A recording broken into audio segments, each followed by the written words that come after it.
The name Sushruta embellishes the walls of the Wellcome Library, along with those of other great innovators in medicine and science. He was a surgeon who lived 2,000 years ago in what is now India. Sushruta and his group were doing operations 2,000 years ago that were absolutely stunning. I mean, you'd think it was science fiction if we weren't sure historically that it was really that old. They were performing surgical operations that weren't discovered in Europe for another 1,500 years. Sushruta's original manuscript is long lost. This copy deals with many aspects of medicine, but it's best known for its instructions on the surgical repair of a severed nose. The need for Indians to develop surgery in this ancient time probably came from punishments that were inflicted on criminals who might have had their noses cut off as a very public warning and as a punishment.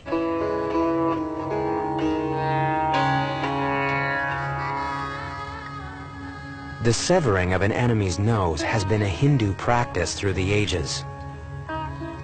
The injury was bad enough, but trying to repair it 2,000 years ago would have been, for the patient, a most grisly affair.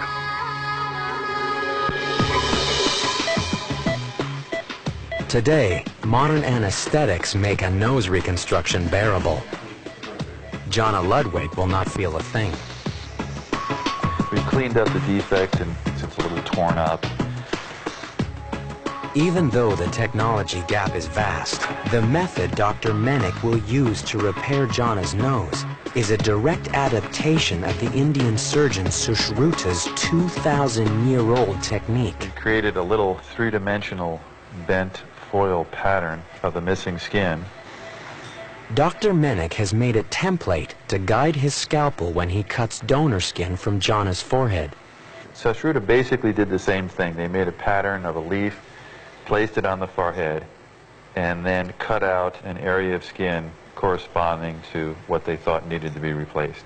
Sushruta's manuscript is concise on how to do the job. So what he actually says in his own words from about 2,000 years ago is this: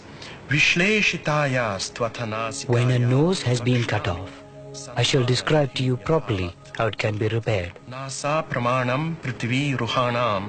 First, you take the leaf from a tree and make a template the same shape as the nose.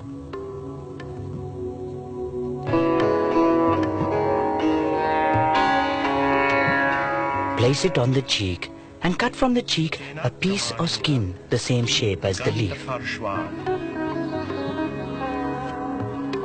Work carefully, but swiftly. In an age where there is no anesthetic, working quickly is very important because your patient is likely to be screaming. In fact, most of these surgical texts, the anesthetic is for strong men to hold the patient down.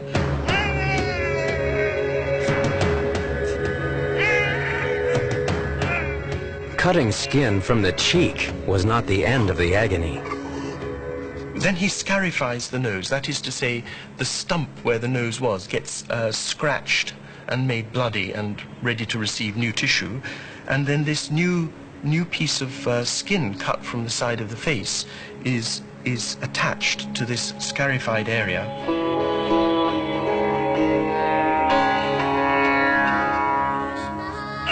To complete the operation, Sushruta devised a way to allow the patient to breathe. 2 tubes made of reed were inserted into the new nose. It was all held together by tight bandages until the skin grew into place.